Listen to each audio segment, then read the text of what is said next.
Let's continue to learn how to beware of little foxes.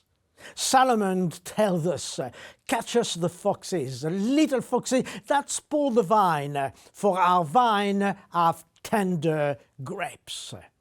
In this verse, last time, we found both a cautionary message about navigating life challenges as well as reassuring one. We discovered that little foxes emerge to target the tender fruit, indicating the presence of fruitfulness in our life and ministry. Then we look closely at what foxes do. But today, let's concentrate and look at how best to deal with these little foxes. Number one, Solomon tells us to confront and to deal with them, or they will grow into our biggest enemy. In other words, what he's saying, if we don't deal with them, they will deal with us. Ignoring the little foxes may seem like an easy option, but it is a dangerous one. This seemingly trivial issue that we may be facing at this present time have the potential to escalate into much larger problems if we don't deal with them. By neglecting to comfort them, we give them the opportunity to grow and also to multiply, eventually becoming a big and strong enemy that threatens to destroy everything that we hold dear to. Let's take note of Paul's word when he said, "Do not be deceived, bad company ruin good morals." Number two, stop feeding these little foxes. Let's be intentional in eradicating this threat. Just like pests flourish when provided with food, these little foxes in our relationship also thrive when given attention. And by depriving them of any attention, energy, or validation that they're really craving for, we weaken their hold over our lives. It requires intentionality and determination to starve this destructive enemy. But it is imperative that we do so to protect the health and the longevity of our relationship.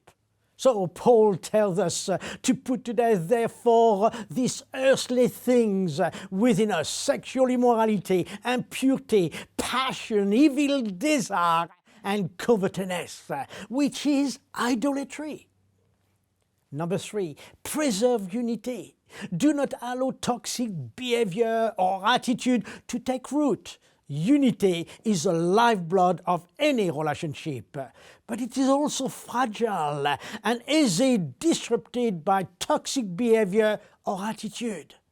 We must be vigilant to identify and addressing them before they take root and spread throughout our relationship like a poison.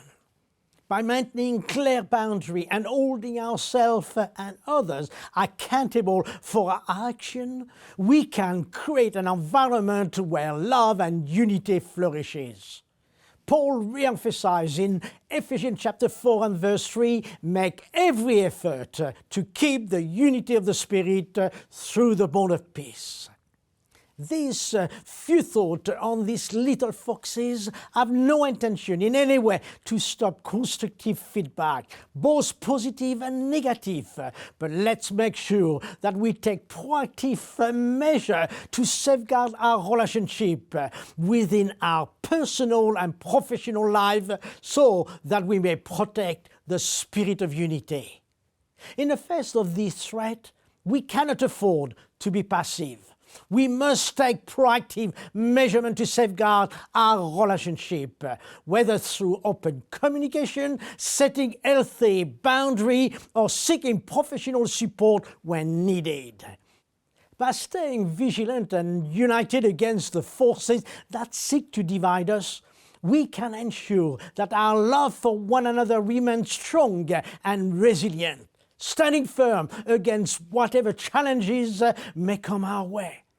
As the Apostle Paul would say, therefore, encourage one another, build one another up, just as you are doing. God bless you.